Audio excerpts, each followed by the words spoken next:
You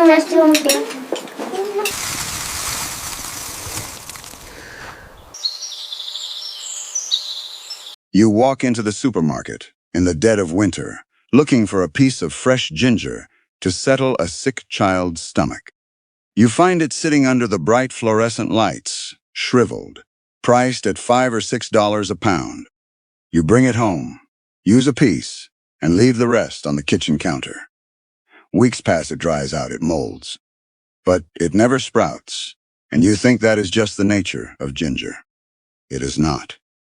That piece of ginger traveled halfway across the world, and before it was put on that shelf, it was sprayed with a chemical growth inhibitor, or blasted with radiation. Why? To make sure it never sprouts in your kitchen. Now I want you to sit with this. The grocery industry does not want you to know that a single $3 piece of organic ginger, a shallow bucket and a little loose dirt, can give you a harvest so big you will never need to buy ginger again. They sell you a dead thing because a dead thing requires you to keep coming back, month after month, year after year, handing over your money for a spice that is eager to grow like a weed if you only let it. They want you to remain a consumer. They do not want you to become a producer. My name is Daniel Yoder. I am Amish. I farm in Lancaster County, Pennsylvania, and my family has grown our own food for generations. We do not buy what we can grow, and we certainly do not buy dead food that has been poisoned to keep us dependent. Today, I am going to show you how to take back your independence with this one incredible plant. I am going to walk you through exactly how to pick the right piece of ginger, how to wake it up from its chemical sleep, how to plant it in a bucket so it multiplies 5 or 6 times over, and how my wife Rebecca turns that harvest into a jar of pure ginger powder that lasts us all year, with no electric dehydrator and 0 waste. Let me start with the biology of the ginger plant, because if you do not understand the creature you are trying to grow, you will fight it every step of the way. Most folks fail to grow ginger because they treat it like a potato. A potato wants to be buried deep. A potato plunges down into the dark earth. Ginger is not a root. It is what the botanists call a rhizome. It is a modified underground stem. My grandfather used to say, a root plunges, but a rhizome creeps. Ginger grows horizontally. It crawls along the very surface of the soil, right under the leaf litter, expanding sideways like a slow, fat snake. My English neighbor down the road, a good man named Thomas, came to me 2 summers ago, complaining that his ginger had rotted. He had taken a 5-gallon bucket, filled it with heavy topsoil, pushed a piece of ginger 6 inches down into the bottom, and watered it every day. He drowned it in the dark. He fought the nature of the plant, and the plant gave up. If you understand that ginger wants to creep sideways across the surface, in loose, rich soil, the whole method I am about to show you makes perfect, simple sense. Here is the exact step-by-step process. I will tell it slow, and I will tell it plain. Step 1. Finding the right ginger and waking it up. Do not use the standard conventional ginger from the big chain grocery store. As I told you in the beginning, it is often treated with chemicals or irradiated to stop it from sprouting. You must go to an organic market, a farmer's market, or the organic section of a good grocer. You are looking for a piece of ginger that is plump, firm, and has little pale bumps on the ends. We call them eyes. Those eyes are the growing points. Every eye is a potential new stalk of the plant. A piece with 3 eyes will give you 3 stalks. A bigger piece with 6 eyes will give you 6 stalks, which means more leaves, more energy from the sun, and a much bigger harvest. When you get it home, you must wash the world off of it. Even organic ginger can have a mild organic inhibitor on it to extend shelf life. Take a bowl of clean room temperature water and drop the ginger in. Let it soak for 24 hours. No more, no less. This dissolves any remaining inhibitors and signals to the plant that the long drought is over and the rainy season has begun. After 24 hours, take it out. Now you could plant it directly. But my wife Rebecca has a trick that ensures 100% success. She takes a clean cotton dish towel, dampens it with warm water, wraps the ginger loosely inside, and puts it in a plastic container with the lid just resting on top, not sealed tight. It needs to breathe.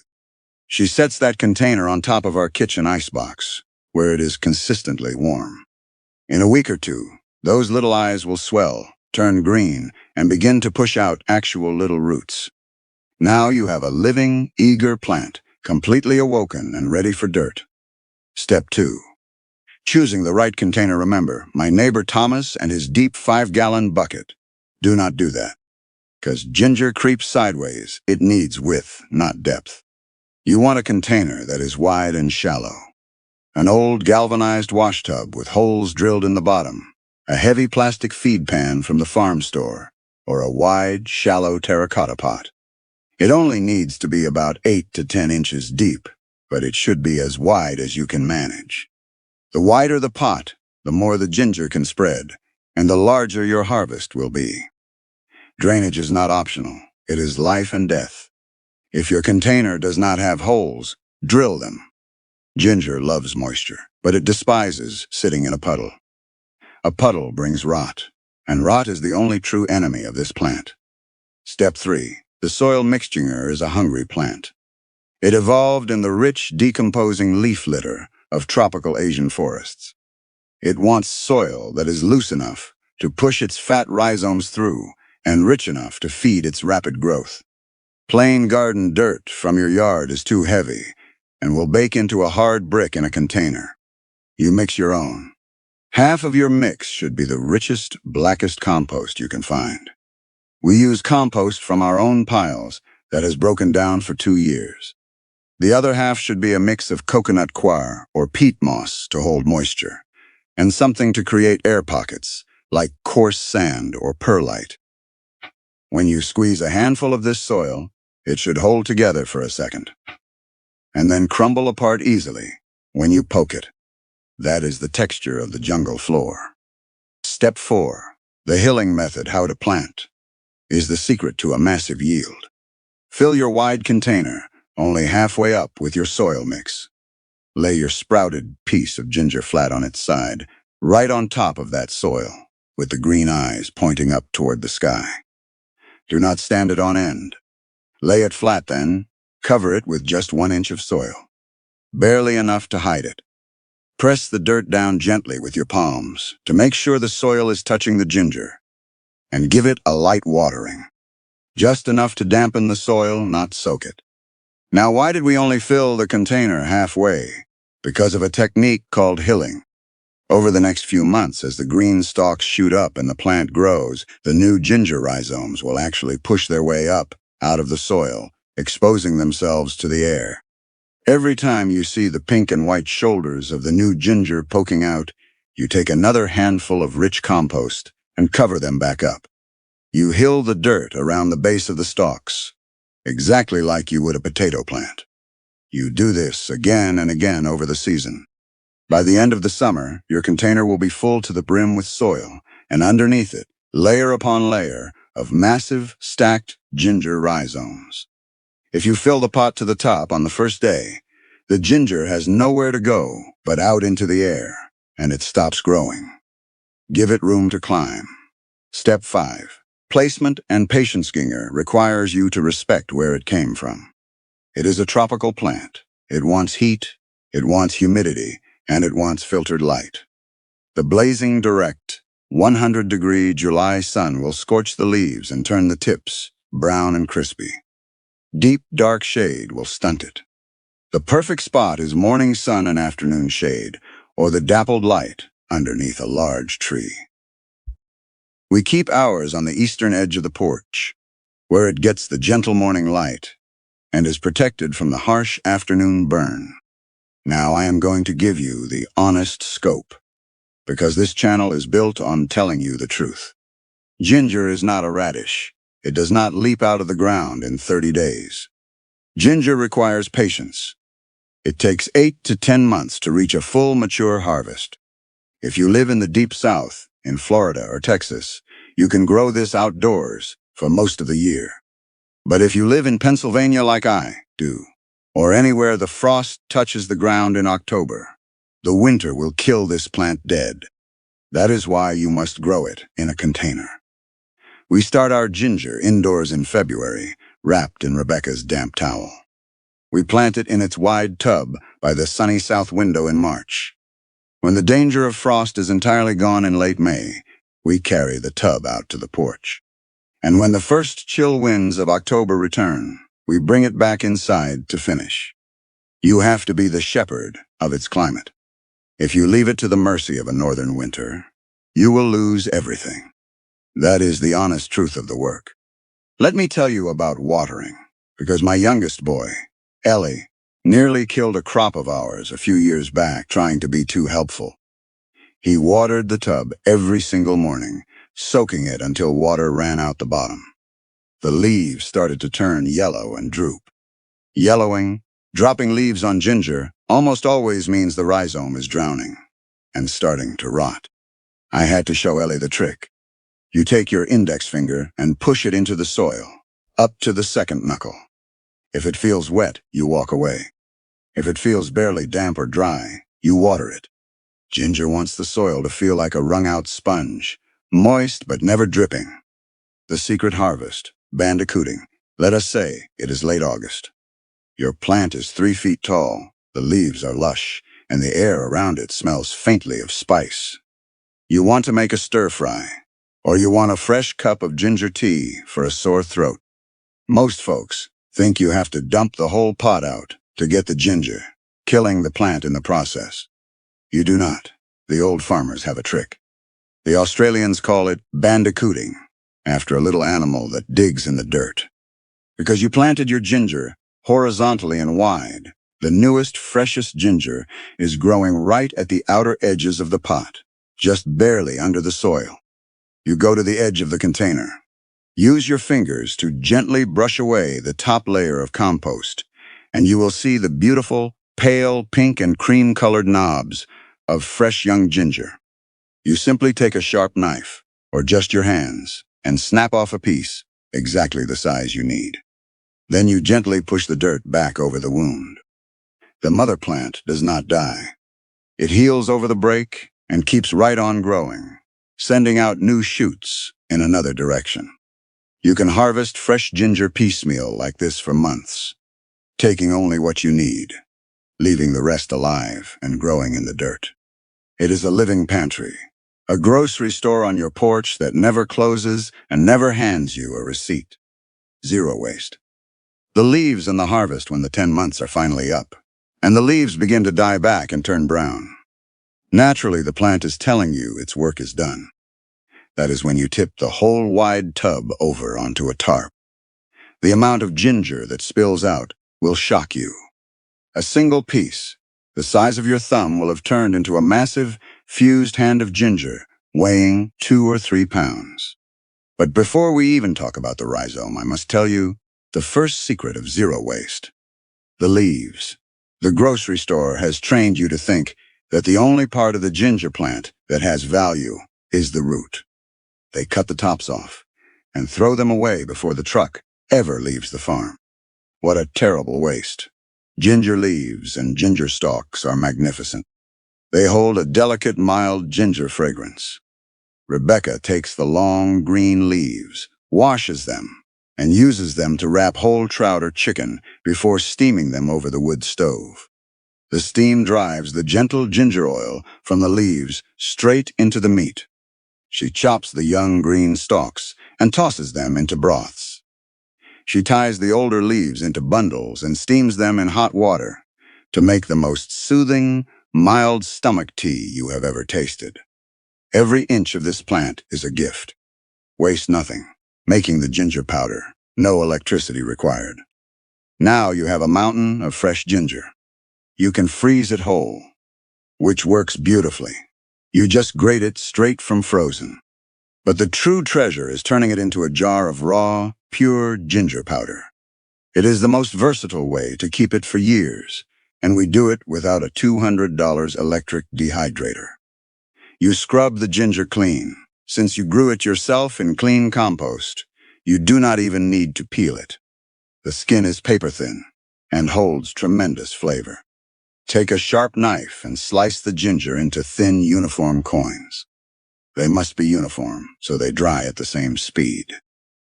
We take an old wooden frame, fitted with aluminum window screen. We lay the ginger slices out flat, so they do not touch each other.